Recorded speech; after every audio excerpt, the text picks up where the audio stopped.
वक्फ properties को उम्मीद portal पर अपलोड करने की अंतिम तारीख 30 जून है, जो कि ख़त्म हो रही है। ऐसे में बहुत सारी ऐसी प्रॉपर्टीज़ हैं जो अभी रजिस्टर्ड होने से बाकी रह गई हैं। जो उम्मीद पोर्टल का डाटा है उसके मुताबिक करीब 88,000 ऐसी प्रॉपर्टीज़ हैं जिनको रिजेक्ट कर दिया गया है और करीब 1,20,000 ऐसी प्रॉपर्टीज़ हैं जो अभी अंडर वेरिफिकेशन है। इसी पर बातचीत करने के लिए हमारे साथ मौजूद हैं all India Muslim personal law board के प्रवक्ता सैयद कासिम रसूल इलियास साहब। सर साहब, अभी तो बहुत सारी प्रॉपर्टीज़ रह गई हैं, क्या बोर्ड का आगे कदम होगा और क्या इस पर कहना है जो तारीख जो एक्सटेंशन मिला था 6 महीने का वो ख़त्म हो चुका है? देखिए, बुनियादी बात यह है कि उम्मीद पोर्टल जिस तरह डिज़ाइन किया गया है उसमें लोगों को अपनी प्रॉपर्टी अपलोड करने में काफ़ी परेशानी का सामना करना पड़ा है और इस वजह से बहुत सारी प्रॉपर्टी रजिस्टर्ड नहीं हुई है। दूसरी बात यह है कि ये जो प्रॉपर्टीज़ हैं ये ऑलरेडी रजिस्टर्ड थी वक्फ बोर्ड के साथ में, तो ये तो ऑटोमेटिकली रजिस्टर्ड हो जाना चाहिए था। ये मुतल्लिक़ पर जिम्मेदारी डालने की कोई ज़रूरत नहीं थी। लेकिन बहरहाल अब सूरत हाल ये है कि हम समझते हैं कि 6 महीने का वक्त गुजर चुका है, लेकिन अब उसको एक्सटेंशन की ज़रूरत है। ज़ाहिर है कि ये एक्सटेंशन उसी वक्त हो सकता है जब उसमें अमेंडमेंट किया जाए कानून के अंदर, और ये जिम्मेदारी बनती है हुकूमत की कि वो अमेंडमेंट करे। इसलिए कि देखिए, वक्फ की जो प्रॉपर्टीज़ हैं बुनियादी तौर पर वक्फ की प्रॉपर्टी है वो, और वो प्रॉपर्टी वो हैं जो रजिस्टर्ड हैं ऑलरेडी, तो उनका रजिस्टर्ड ना होना ये बात यानी समझ से बालतर है।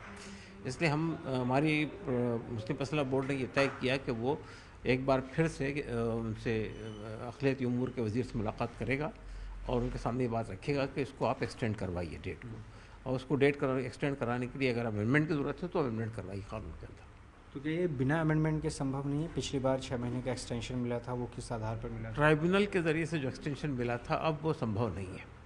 अब अगर इसको एक्सटेंशन देना है तो इसके लिए अमेंडमेंट लाना पड़ेगा, और अमेंडमेंट हुकूमत ही ला सकती है। तो सर, अभी करीब 88,000 रिजेक्ट कर दी गई हैं, उनके बारे में आपका क्या कहना है? क्योंकि अब वो प्रॉपर्टीज़ रह जाएंगी, उनका क्या होगा? ट्रिब्यूनल भी जो तारीख़ थी वो अंतिम तारीख वो भी 30 जून ही थी, तो आगे क्या रहेगा? देखिए, पहली बात तो ये कि जिन लोगों को रिजेक्ट किया है हुकूमत ने, वो प्रॉपर्टी वो है जो टेक्निकल ग्राउंड पर रिजेक्ट की जा रही है, तो वो टेक्निकल फॉल्ट को दूर करके उनको एक्सेप्ट करना चाहिए। इसलिए कि वो प्रॉपर्टी वही है, मैंने जैसा आपसे अर्ज़ किया कि वो प्रॉपर्टी वही है जो ऑलरेडी रजिस्टर्ड थी। कोई नई प्रॉपर्टी, कोई बाहर की प्रॉपर्टी लाकर रजिस्टर्ड नहीं की जा रही है। जो प्रॉपर्टी ऑलरेडी वक्फ बोर्ड में रजिस्टर्ड थी, जो पहले के पोर्टल पे मौजूद थी, वही प्रॉपर्टी को री रजिस्टर्ड किया जा रहा है। तो इसलिए उसमें कोई टेक्निकल फॉल्ट है तो वो जिम्मेदारी हुकूमत की और वक्फ बोर्ड की, को ठीक करे उसको, और उसको वापस ले ले उसके अंदर। तो क्या मुलाकात कब होगी? कुछ इसका रूपरेखा तय की गई? बहुत जल्द इंशाल्लाह कोशिश करेंगे हम कि मुलाकात हो जाए। ये जो प्रॉपर्टीज़ अभी रह गई हैं और अभी चल ही रहा है, कह रहे हैं कि अमेंडमेंट तो फिर से एक टकराव की स्थिति बनेगी, क्योंकि अमेंडमेंट के लिए तो संभवतः वो होगा नहीं।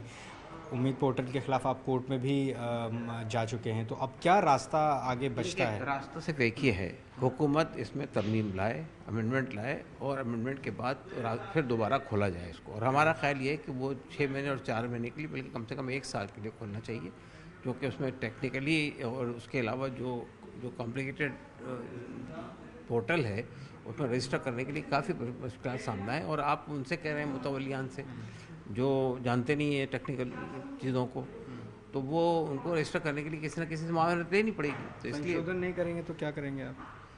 नहीं, हम तहरीक चलाएंगे और क्या करेंगे। आपने आंदोलन की बात भी की थी जिसमें वक्फ का भी एक मुद्दा था, उसको लेकर कोई तैयारी, कोई बैठक हुई आपकी? क्या जो मजलिस अमल बनाना है उसके लिए कई बैठकें हो चुकी है और एक पूरा खाका तैयार हो रहा है, और हम जल्दी ही उसको सदर साहब को सबमिट करेंगे, और सदर साहब उसको अप्रूव करने के बाद शुरू करेंगे। अभी कोई तारीख तय नहीं की गई है?